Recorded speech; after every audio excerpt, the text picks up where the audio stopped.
আমাদের আমির জামাত সেটা বলেন আসুন। রাজধানীর কৃষিবিদ ইনস্টিটিউশনে ঢাকা মহানগর উত্তর জামাতের আয়োজনে শহীদ বুদ্ধিজীবী দিবসের আলোচনা। আপনাদের সম্মান 5 আগস্ট পরবর্তী রাজনৈতিক প্রেক্ষাপটে জামাতের এই আয়োজনে বক্তব্য রাখেন কেন্দ্রীয় নেতারা। অভিযোগ করেন, বুদ্ধিজীবী হত্যায় জামাতের উপর মিথ্যা দায় এনেছিল অতীত সরকারগুলো।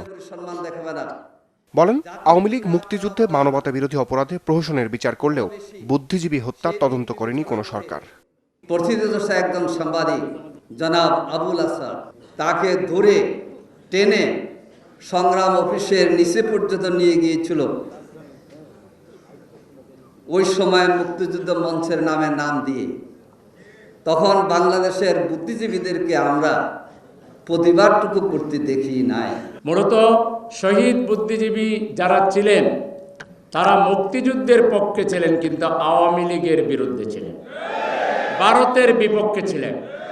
এজন্য বেছে বেছে বুদ্ধিজীবীদেরকে হত্যা করা হয়েছে যাতে বাংলাদেশ মাথা উঁচু করে দাঁড়াতে না পারে। প্রধান অতিথির বক্তব্যে জামাতের সেক্রেটারি জেনারেল অভিযোগ করেন, ভারতের পরিকল্পনায় 71-এ বুদ্ধিজীবী হত্যা হয়েছে।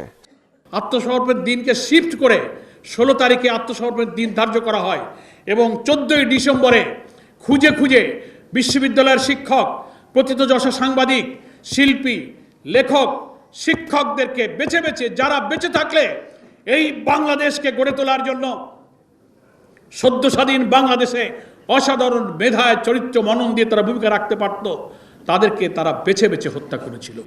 বুদ্ধিজীবী হত্যায় ভারত জড়িত এমন উদাহরণ হিসাবে জহির রায়হানের নিখোঁজ হওয়ার প্রসঙ্গ তুলে ধরেন এই জামাত নেতা।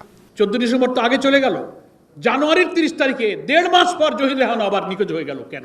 সেলিম কেন নিখোঁজ হলো? অর্থাৎ এই কারণে নিখোঁজ হলো যে ওরা বেঁচে থাকলে বুদ্ধিজীবী হত্যায় ভারতীয় আধিপত্য দিল্লির তাবেদারদের ষড়যন্ত্রের দলিল বাঙালি জানতে পারত। রমিজ হুসাইন, চ্যানেল 24, ঢাকা।